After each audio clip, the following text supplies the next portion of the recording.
Fans. Wait, no, hold on. Fans. There you go.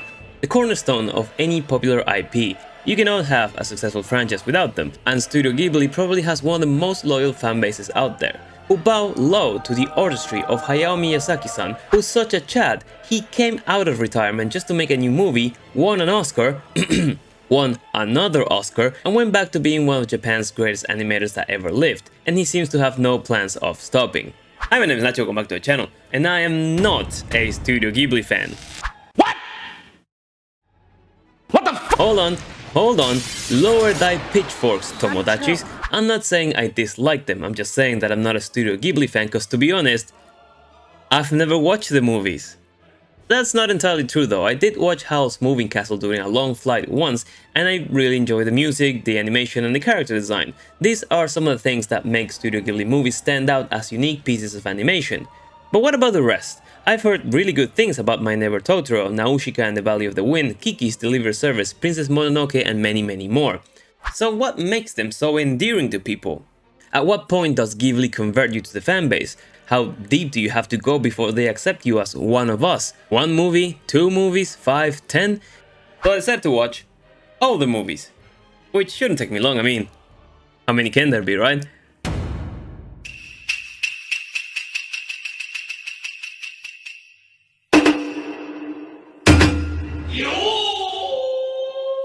Oh my god. This might take me a while.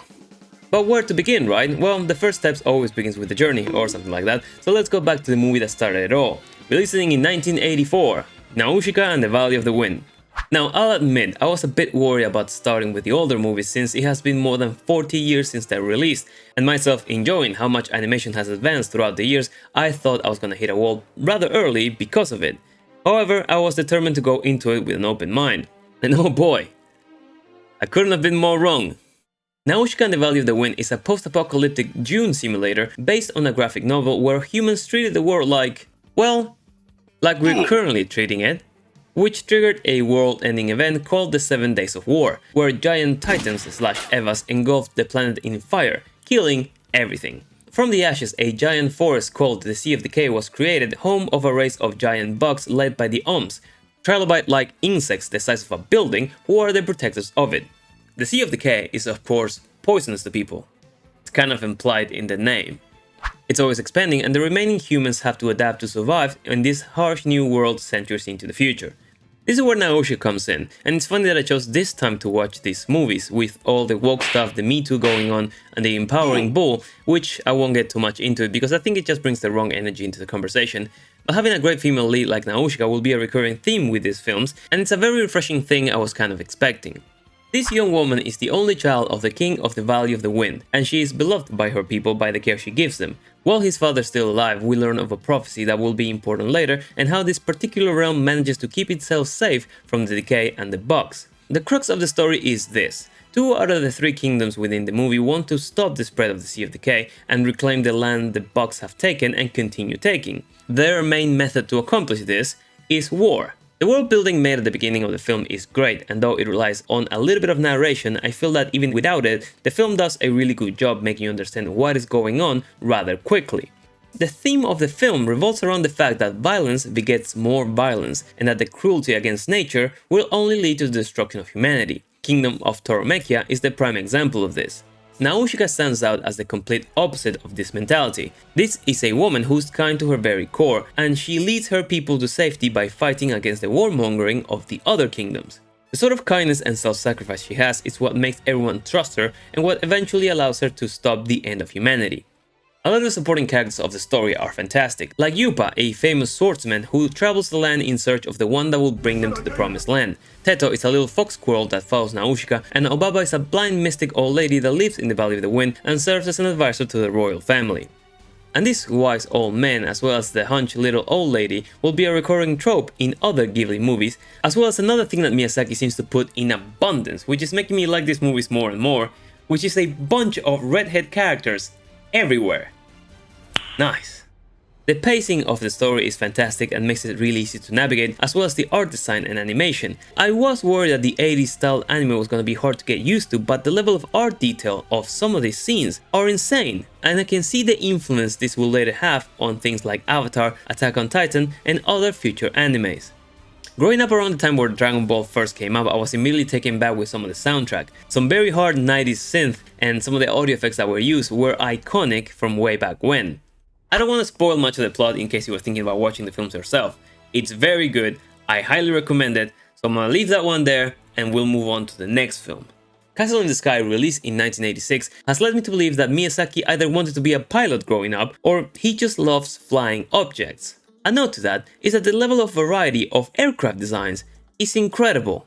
Now, unlike Nausicaä, this time around the filmmakers do rely more on some visual storytelling at the beginning of the movie to quickly explain the context of the story. And for once, it feels nice that the filmmakers don't think of me as a complete idiot that needs everything to be laid out for them. From the initial images we can understand that once upon a time, a highly industrialized society created flying cities, literal castles in the sky, then something bad happens, some of them fell, and civilization settled down, literally, on land. Boom! Plot established, let's start the movie. Castle in the Sky is the story of Lucira, a princess from the kingdom of Lapura, which sounds terrible as a Spanish-speaking person, but I digress, who is being chased down by the CIA. In one of her escaping attempts, she falls off an aircraft and is saved by a magical crystal passed down to her by her family, which negates fall damage. Here's where we meet Pazu, the local rooster of a mining city that helps Lucira, called Shira, again a terrible name for someone who speaks English, escape from the army, the CIA, and a ragtag team of pirates who are after the crystal. This time around the movie looks a lot more animated and it's more reminiscent of Metro Goldwyn Mayer style of cartoons. There's a lot more caricaturistic expression to the faces and movements while maintaining a level of restraint, so no popping eyeballs or infinite rolling tongues. And I found what looked to be a nice little inspiration to what would later become one of the best scenes from Full Metal Alchemist. Some key elements of One Piece, and again this might have been just me, but I found some similarities to Attack on Titan as well as Elden Ring with the trees and the giant roots in Lapura. Some of the details and depth of the wide shots and stills, particularly the ones of the city, still continue to blow my expectations. The level of transitions as well is a bit more fluid now, and this will continue to improve in later films. Once again, I was blown away by the score. I'm a big fan of classical music in anime, so this sort of OST is super appealing to me. And I'll probably include someone in the video if they are not copyright. When it comes to the plot, Pazu ends up being the son of a flying adventurer that saw Lapura, and he journeys with the pirates to save Shira from the CIA and takes her to the flying city. Now, I can't remember the last time I saw a love story between two characters develop in such an organic way than these two. I'm a guy, so I enjoy the fighting and the blowing up of stuff aspect of animes. But I felt super engaged with Pazu and Shira and how they care for each other. They don't even kiss. They are kids, so none of that adult stuff. And yet they are super sweet and it's a super cool love story with a cool ending. Again, minimum spoilers, but I did pay attention to see if Miyazaki would connect his movies in any sort of way. Being one of the main creators, I was wondering if he would link them together. Kinda like the Pixar universe theory. And this time around, a bunch of little fox squirrels like Teto from Nausicaä made an appearance right towards the end of the film, which I'm not gonna lie, did bring a smile to my face. Highly recommended, again, has a bunch of gingers in it, I really liked it, go watch it. Now, because it took me too long to find the dubbed Japanese version of the next film, I had to skip the list of it. So, coming up in number 3, released in 1998, is Tonari no Totoro, or My Neighbor Totoro.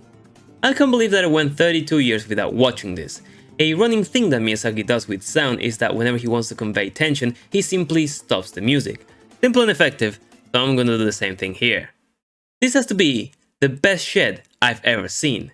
From the music, to the art details, the characters, the animation style, I didn't think I was gonna be this engaged with an hour-and-a-half film about two little girls running around a house like crazy. The movie follows two sisters and their dad moving to a haunted house in the countryside. The reason stated later is that their mom is sick and is being treated in a hospital close by. And here again, the film treats me like someone who knows the difference between poisonous and venomous, i.e., not like a goddamn idiot.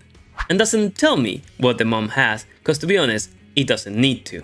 And because we're seeing this movie from the perspective of two little girls, all we get is that she has a cold. So right away my imagination just went, and I thought, okay, maybe they lived in the city and the car fumes messed with mom's asthma. Maybe she needed to move to a place with more humidity because she has weak lungs. Whatever the reason is, I like that the film doesn't waste any time overly explaining a simple plot point. Mom is sick and the family moves to an old home next to a massive tree. Ymir's tree from Attack on Titan. And then the movie happens. Great, that's all I need. What else? These little girls are super lovely. They are high on Adderall, or just young, maybe. Take your pick. Those are super lively and animated. The dad's a teacher, I think, and for some reason remind me of Miyazaki himself, and he works in an university close by, which will be important later. The architecture of the house they move into is amazing. The level of design of houses, ships, cities is mind-blowing in everything I've seen so far in this franchise. Throughout the day, the girls go exploring their new place and they end up meeting their imaginary friend slash god of the forest, Totoro, and his two little sidekicks, as well as a cat boss. There's two main tension points in this movie that are rather simple, but work perfectly. The first one is when the boss bringing dad from work is a little late, and the second one is when a telegram is delivered from the hospital saying that they should call regarding mom's condition. Now, in normal circumstances, this wouldn't be a big deal. It's not like an army of truck-sized scarabs are stampeding towards the last bastion of humanity and you're the last one who can stop them. No, in the second one, for example, dad just calls the hospital and then goes check on his wife. However, when you're looking at this from the perspective of a 10 and a 4-year-old little girl, this is their Vietnam. This is the worst thing that can happen to them. Their mom might fucking die. At one point, I was expecting the dad not to come back from the bus stop scene for absolutely no reason. I was just bracing myself to feel bad, because I was relating so much to Satsuki and Mei.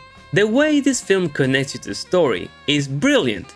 I won't spoil anything else, but it's a great film, has a great catchy ending, and it's probably the best one I've seen so far. Also, if you've been watching up until this point and you're enjoying the video, just hit that subscribe button. That way you won't miss the following reviews and you're helping the channel and me put these videos out quicker. That's a great idea. Now, I mentioned before that I skip a movie to watch Totoro instead, and that during that I was expecting something bad to happen, which it never did. Well, ironically, the movie that I had to skip, released in 1988, was Grave of the Fireflies. I heard about this movie before. I knew that it was based on the true story of Akiyuki Nausicaä, who lost his sister during the war, and there's an historical picture of him carrying her on his back after she's passed. It's a terrible story depicting the harrowing events of World War II. Kinda knew what I was getting myself into, so I was expecting to be punched in the gut. What I wasn't expecting was getting kicked while on the ground, repeatedly, while outside, in the rain. This movie is heart-wrenching. The fact that I knew that the little girl was gonna die, the movie literally opens with it.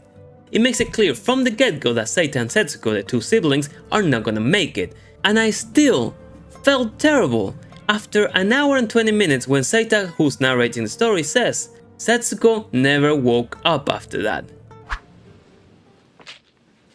スイカここへ置いとくさかいな。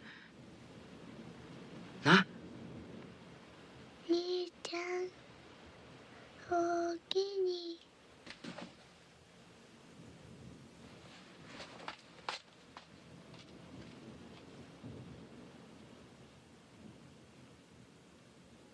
節子はそのまま目を覚まさなかった。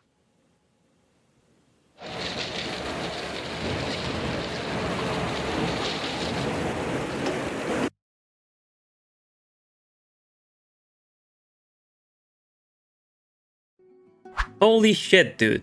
I saw it coming. I knew that it was gonna happen, and still. Oh! The movie doesn't rely much on dialogue, cause there's really not much to say. It's a very well done sequence of events that depicts the incredible unfair treatment that some people suffered during traumatic events like this. I was so anxious towards some people, like the aunt who was being an asshole to them, and the farmer who caught Seita stealing. But then again, I had to remind myself that this was during war times, and that people act on behalf of their own self-preservation. I was also upset at Seita himself at some point, saying to myself, why doesn't he go fishing? Why doesn't he ask for work somewhere, or take money from the bank earlier to buy food? And this was my brain working overtime, why doesn't he rent an apartment?